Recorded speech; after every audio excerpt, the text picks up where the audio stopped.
our SGA president, Ms. Ariana White, and our student trustee, Mr. Miles Beasley. And first, let me thank all of you for being here. Our local media, y'all have made us famous. Y'all have told a story. Y'all have given us publicity that I couldn't pay for. And with that, thank you. It's hard work being a journalist, a reporter, a cameraman, because sometimes you have to cover things that you may not be sure about, that may conflict you with your own personal spirit. But I like to think that each and every one of you have covered the stories because you want to see what's best for the students, the city of Raleigh, and this great institution. So I stand here today to say thank you for doing the tough work, sometimes the one that's unpleasant, but doing the necessary work that we can be better about the things we have to do today. Since its founding over 150 years ago, St. Augustine's has been a pillar in this community, educating young students and preparing them to excel, and confronting the challenges that life invariably holds. The future of this exceptional institution requires a commitment of resources, strategic planning, and leadership. I am here today to address the crisis that threatens the continued viability of our university, but most importantly, we are plotting a pathway to emerge from the difficult issue that I have inherited months ago. December 11th, I stepped forth on this campus, knowing that it had challenges. I received a call stating that they understood if I decided not to come. But why would I leave students like this and our rest of our faculty and staff who have tirelessly continued to show excellence in the classroom, the staff who have tirelessly, without pay, continued to support this great institution, these students? How could I turn this moment in time away? Our students deserve the same excellence in leadership from my administration that we expect from them when they leave here. Our core existence here is to remain steadfast in our commitment to those students who have entrusted their lives to us, especially our seniors. These are two of our seniors. They're going to graduate in a few months. And I want them to be able to graduate from an accredited institution, from a place that has molded and shaped them, who have given them an opportunity to lead. She works at the courthouse as an intern. This young man manages our radio station and does a lot of great things, and is a student rep on our trustee board. They matter. Honestly and transparency. Let's talk about that in a minute. As I stand before you, I want to firstly let you know that we are determined to navigate this proud institution through this existential crisis, full of faith that the dark past has taught us. Honesty and transparency are the linchpins of leadership. So I acknowledge that St. Augustine's has several difficult issues to resolve, which strike at our core. Through principally financial, and though that the finances are the core, these challenges have bled to every facet of our institution because our resources are the fuel that propel our mission. Having worked at HBCUs for over 20 years, financial problems are regrettably part of our DNA. However, our responsibility is to solve problems, not allowing them to fester and seep into our core mission. The issues we face did not begin yesterday and will not simply be gone and resolved by tomorrow. But I assure you, our students, faculty, our proud alumni and community, the great Raleigh community, the Oakwood community, that we are working feverishly to structure a cogent and viable plan to extricate this venerable institution from crisis and return to educating a generation of leaders. We have a moral stake in rescuing our university from the tragic fate that has befallen it, like other HBCUs. I pledge, not on my watch, not on our watch. The university's desire for growth, combined with the changing dynamic of a competitive higher education environment, has unfortunately driven a range of challenges. Challenges related to enrollment, student housing, fiscal stability, or better yet, fiscal sustainability, and operating efficiency, in tandem with a problematic system of financial policies, has placed our university in dire risk. So let me now articulate the steps in which we have taken to address these issues. We met our payroll on Friday, which was a positive, and I mean positive and necessary step to reassure our faculty and staff that we recognize the sacrifices that have been made. Many of them, unable to make their own ends meet, chose not to let that be fallen, educating and taking care of our students. We have engaged a financial consulting team, a firm which has worked previously on other similar issues at other similar places. They are preparing a financial plan to both address our current indebtedness and institute new guidelines and controls going forward. We have begun meeting with the IRS and others who have outstanding balances to fashion viable resolutions. We have prepared our appeal. I'll be heading to Atlanta when I leave here. We have prepared our appeal for the removal of our accreditation before the Southern Association of Colleges and Schools. We have begun a forensic audit to determine how the financial issues developed and the extent of liability for the crisis. These steps, which do not constitute the entirety of our efforts, do resurrect our financial viability. These steps are a thoughtful process to move our beloved St. Augustine's University forward. Now, let us march on till victory is won. And now we'll take any questions. President Burgess, when did the university first know that it would not meet payroll February 9th? On February 9th, I knew about 2 days prior to that. Did you inform staffers? Yes, I had a long conversation with faculty and staff on that Thursday. So the plan that you guys have created, do you think this will address future payroll issues? We heard from staffers that this was a problem back in December. Can you confirm if that was a problem and how you guys are going to work to make sure? So in December, there were some issues. I'm not sure if they were financial related because of how we draw down money and move it to another bank. So again, financial controls. But what I can say is during this last payroll and a payroll prior, it was due to how money was cash flow. It's all about cash flow. And I had an onus to let our faculty know the first time it happened. And the second time, I had to apologize to them. I was getting ready to speak it. I had a cold. We were on our way to our tracks training for that accredited body to see how that would work. And I chose to send a letter instead of speaking to them like I do normally. And in my opinion, that's what a coward does. You send a letter when you can't face the music. And so that won't ever happen again. If there's a message to be conveyed to my faculty and staff, they're going to hear it from me. I'm looking to their face of the eyes or through the computer lens. But they're going to hear it straight here.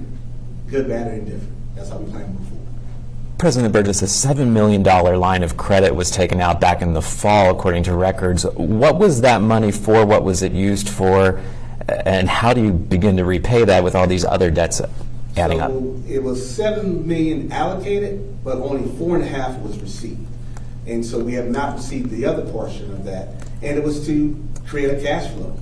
And a lot of that money didn't get used for what it was intended to, because there were liens out there. There were debts that need to be paid. So theoretically, that line of credit actually helped pay some of the past debts that came out. Are there any signs that money was mismanaged or misused? That's going to be for the forensic audit. I don't have that type of financial acumen. We'll let experts do that, but we will find out. And trust me, I hope you guys will help me along that as well. You mentioned a financial consulting firm. How much is the university spending on that? Well, we were blessed to be a UNCF school, so the United Negro College Fund is going to assist us with covering that bill. And what's been your message to students as the university has grappled with this financial crisis? Well, directly, and Miles and Ariana can tell you, I go directly to the students. My favorite time is lunch. And I sit down and have a conversation with them so they can understand that all of us are at fault in a sense. Even when, they were actually thinking about protesting a couple of weeks ago when we were making them pay their debts. And they said, were you mad? Are you upset? I said, literally, I'm going to get a chair and eat some popcorn and watch. And they said, why? I said, think about the headlines. Students being made to pay their bills for their own education. How does that sound? And a little girl said, y'all, that sounds kind of stupid, so we might not need to do that. But we've been very open with them and having those conversations directly, because if you have big groups, it goes over their head. My CFO and I, so many students have come into our office so we can talk to them about their situation. And I can't applaud student accounts, financial aid, everybody who's been working to help them understand, but also let's plot a way forward so we can assist them. Does the university anticipate meeting the next payroll? Oh, that may be a challenge.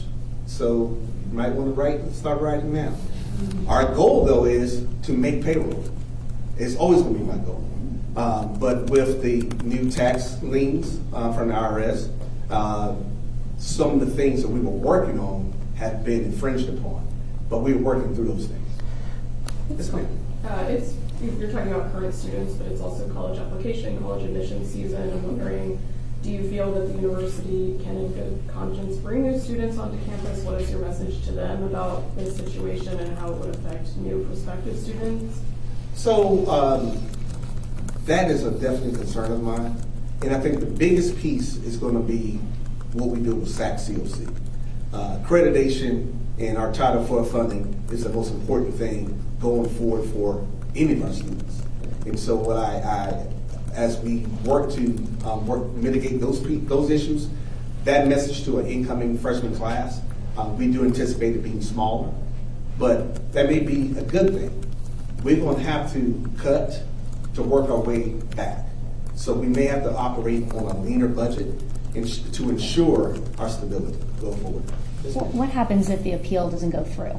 So if the appeal doesn't go through, we would then litigate SAC-COC. Unfortunately, they're not allowing me to speak about the new things that we're working on. I can only speak up until the record of the appeals of the SAC's hearing or meeting in December. And so we will be able to litigate, if not successful, tomorrow. And then that is where we think we will win. And that's going to cost money to litigate. Oh, it's going to cost money. Definitely is. So that's why that Falcon Pride initiative that we're having right now is so important. It's going to cost money. If you all remember when our sister institution, Bennett College, went through something very similar. 157-year institution here in this great community. Could y'all imagine trying to find news if we weren't here in other institutions? Can you imagine what this beautiful land that we sit on? It may be condos, it may be residential, it may be even a convention center or something. But the hallowed grounds that our founders and the students who helped to quarry the rocks to build these great buildings, that'd be a shame. Yes, ma'am. Now, I remember being here in, excuse me, the end of 2018, to much fanfare when St. Augustine's University, won a major feat. They were taken off of probation from the accrediting institution because of a lot of changes that were made. So I guess I'm trying to ask, and we know that was a couple of years or a year and a half before the pandemic. So I just wonder, are you going to repeat some of those same things to sort of get back on track? Like, what curve happened? Because it seems St. Augustine's was on a high note in accomplishing a lot of things that you're talking about today. They just did a few years ago. Well, our goal is, if there's a path that was winning, we want to follow that play as well. But from what our administration has saw, just a lack of internal controls, a lack of students being held accountable, or even being told. And that was the conversation I had with these two.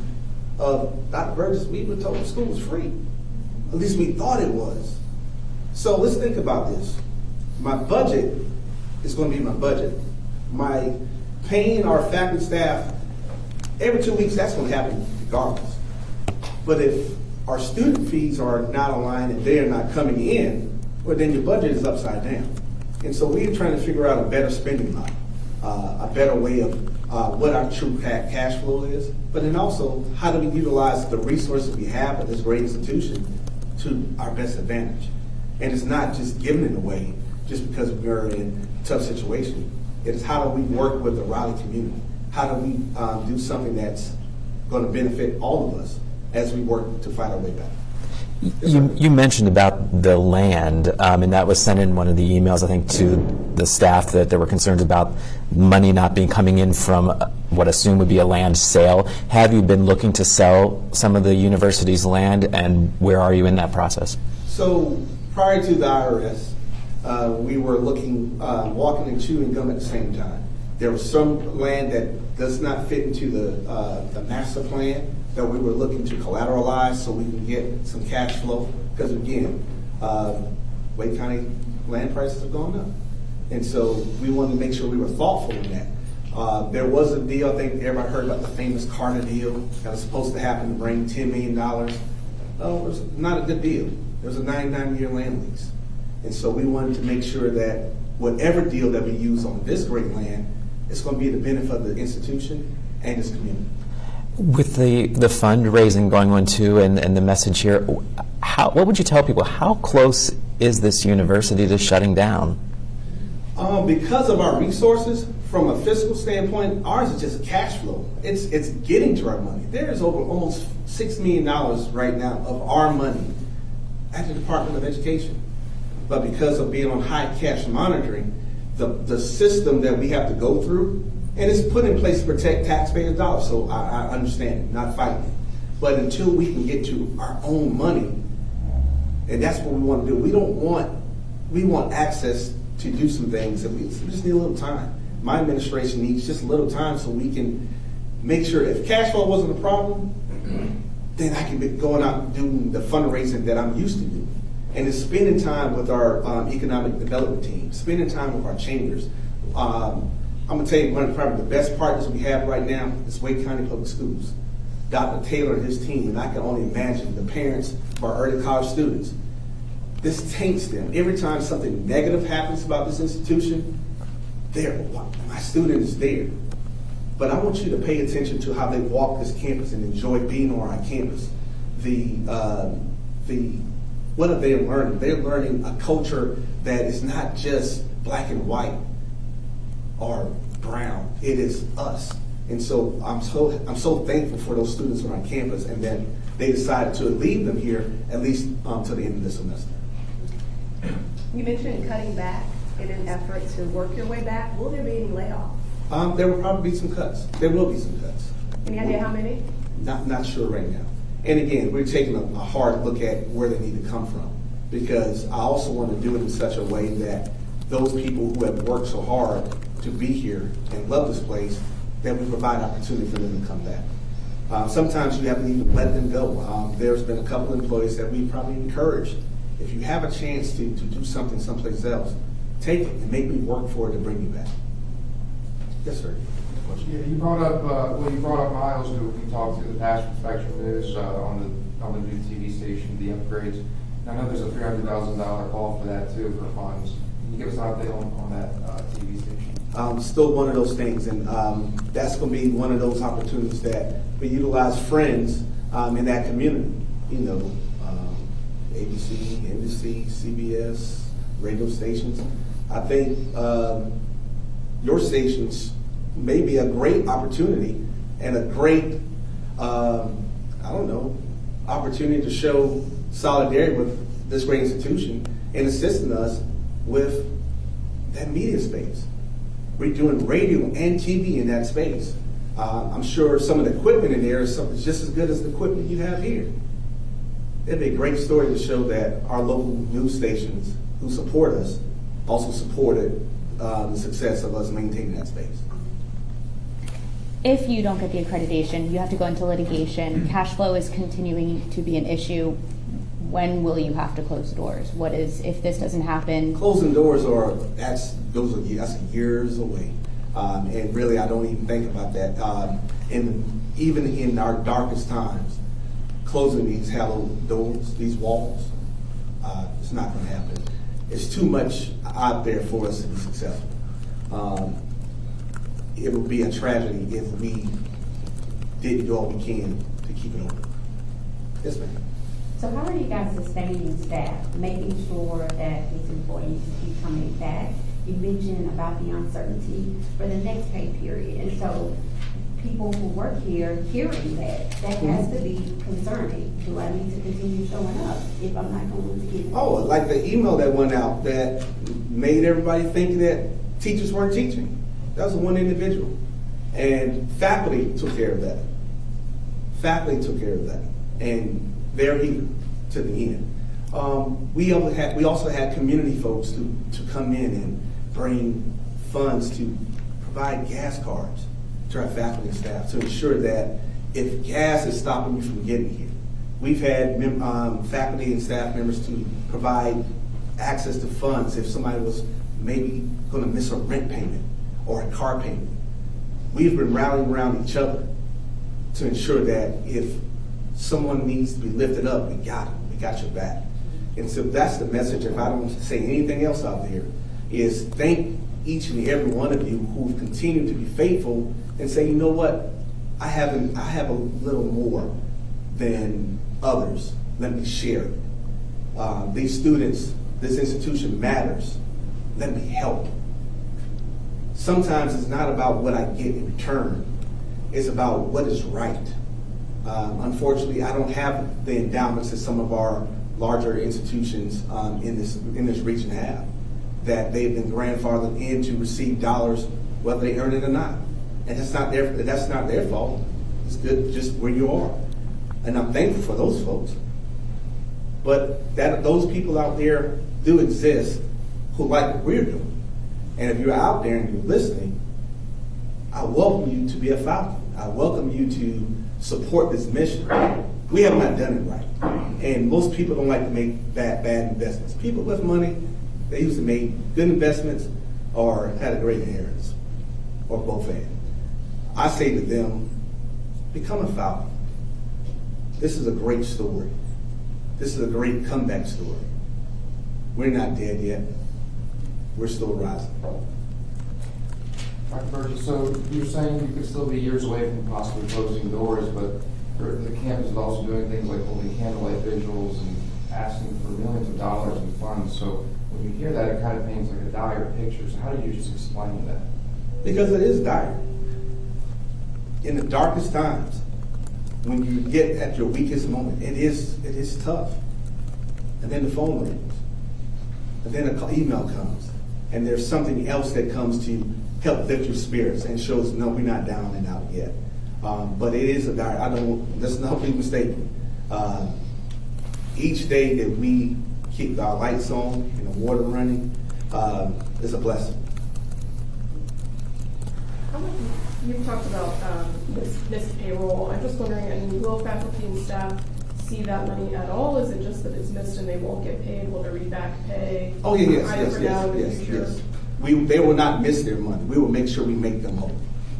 They won't be, oh, this payroll is over with. We catch up next time and not, no. We will keep our faculty and staff whole. And is that just as the cash flow comes in and you're able to, or do you have goals for when you're able to meet all of those? Or? Combination of both. It's just what you said. As cash flow moves, we're able to move. But we're trying to get ourselves into a posture, which some of our best assets, our land, so that we're not coming every 2 weeks. Do I need to check my account, or maybe I just wait and see? So we want to make sure we are thoughtful in planning 5 to 6 months out until we get to the next fiscal year. How much money has the university raised toward that $5 million campaign that you announced back in December? I would say right now we're probably, I'll tell you what, let me respond back to that. I would say a little over $1 million has raised, but some of that has been, paying adjunct pay. So that the whole Falcon Pride initiative, there are a number of facets in there. It's taking care of our students. It's making sure our faculty are being paid. So I think we're a little close to the $1 million mark on that. I just want. Okay.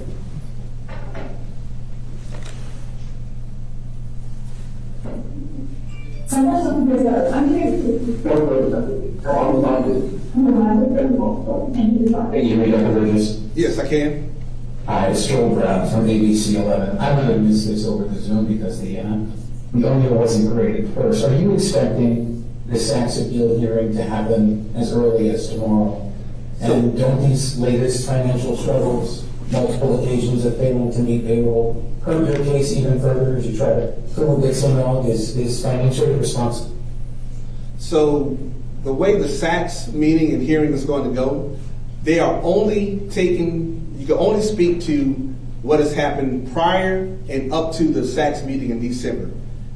Anything considered past that point would be an objection. We can only speak to what has happened on the record. But these were, to answer your question, people are in tune to the media. And so to think it may not be in the back of someone's mind, the other piece may be, wow, did we do some of this to cause even more harm? Speaking about Saks. So it may be an opportunity to say, what happens if they were giving another year for probation with good cause? And this new administrative team have shown that they are working themselves back to being financially stable. Man, we made a good call not to close them down. So all of this pulls the cover off of everything that might have been going on before, but it gives us an opportunity to tell a new story and to show that we are doing things better. Which way, Marcus? Okay, go ahead. With all these payroll issues and cash flow problems, are you still getting paid right now? I'm the last person to receive any money, and I will always be the last. I just wanted to give an opportunity if either of the students, you all see your classmates on campus here, and I'm sure they have a lot of worries and probably want to hear from someone just like them. Is there anything you would say to your classmates about staying here, about making that commitment?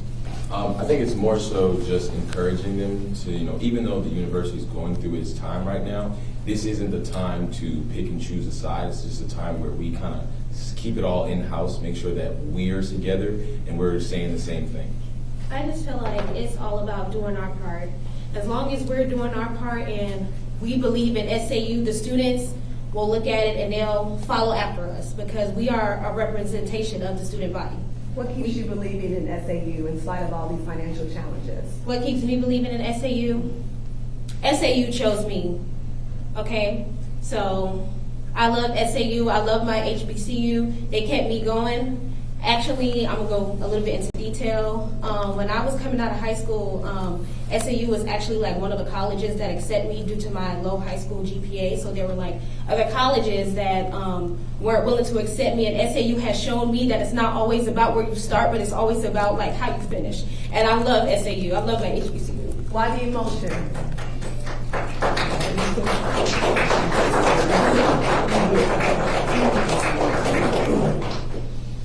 You say why the emotion?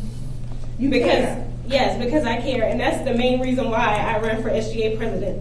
So I can be an example, and I can show the student body again that it's not always about where you come from, and it's not always about where you start. It's about where you finish and how you finish. And SAU has the resources. SAU has the faculty and staff that care, the dedicated faculty and staff. Look at all the faculty and staff that's here right now. You know, I love y'all. Like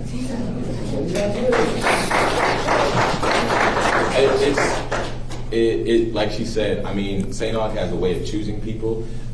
Everyone here kind of found themselves here. No one kind of, we would love for you to be like St. Aug is where I want to be, but in reality, St. Aug finds you. I know, same thing, I graduated in 2020. I had no high school graduation. I had no prom, all of that. So when I got here, it was an empty shell for me to kind of express myself in every way possible. I wouldn't be the person I am today if I hadn't had the experiences and the in-depth training that St. Aug gives you. So.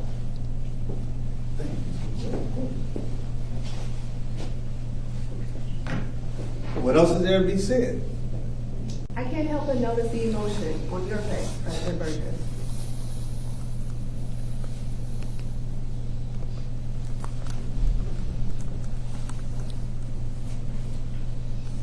When you have the degrees, you can go anywhere you want to go.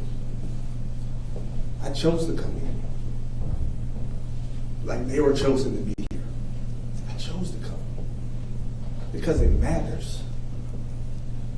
It could be St. Aug today. It could be another institution tomorrow.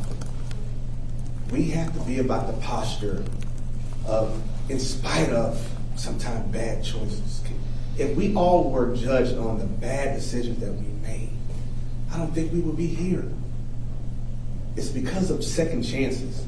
It's because of when someone did something for you, even when you may not deserve it. That's where we are right now. We're in a place right now of second chances, sometimes even third chances.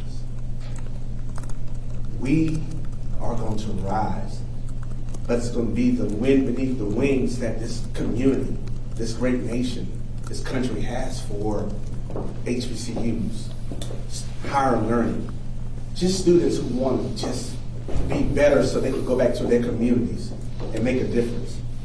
The difference between the students we serve, they are the very best from their communities, their homes, their households. Somebody's betting on her. Somebody's betting on him to pull them up. How can we run from that?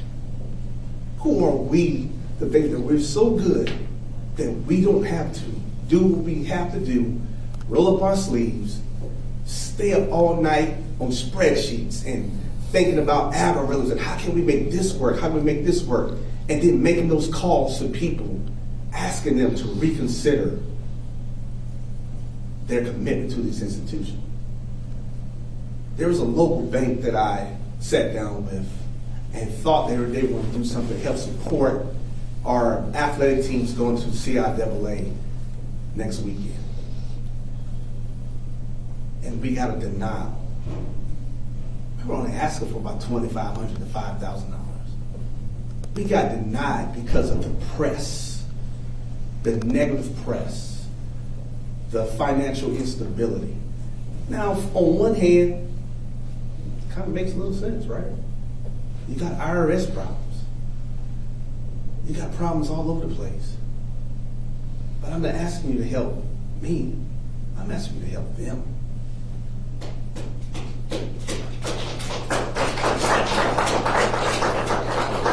Will the students be able to attend the CIAA? Come hell or high water. And I'll probably get in trouble for that. Any other questions? Shout out to my faculty and staff in the back.